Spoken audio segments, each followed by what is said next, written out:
for an in-person physical event.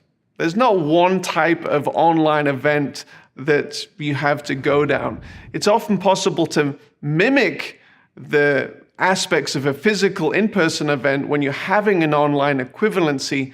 However, it's important to recognize the differences between online and in-person events. Simply being online means you are communicating in another medium, and while this offers many benefits over in-person events, there are similarly many elements that cannot and shouldn't be reproduced.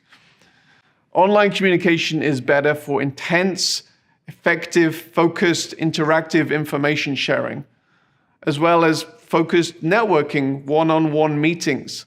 While physical events can be much better for creating space and time, more serendipitous networking, having meals, coffees, and walks. Similarly, you will never experience the intense, ear-bleeding, emotionally high experience of being in a mosh pit at a concert online. However, you can experience a perhaps more intimate, artistic experience through a broadcast feed.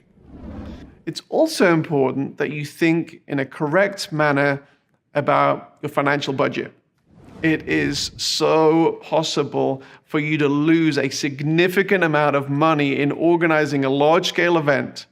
However, it is important also for you to consider the financial aspects in the right way. As with many endeavors in life, it's also important not to underestimate the potential financial benefits and use false economy in planning your event.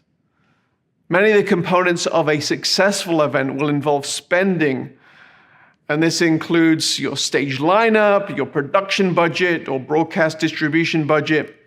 Often your event will only be as strong as the weakest link.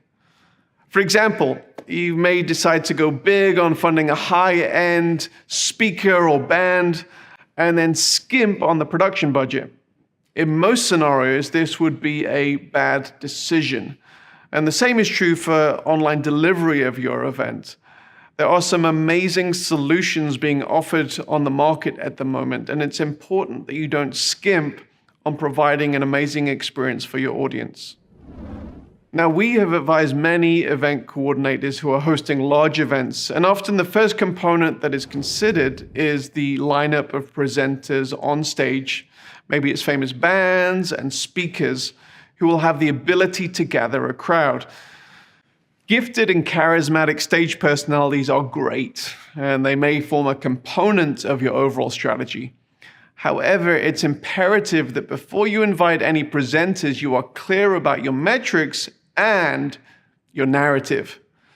Now, the narrative is the story behind your event, the reason why your audience will want to attend your event rather than the other events where the same speakers and the bands will be attending.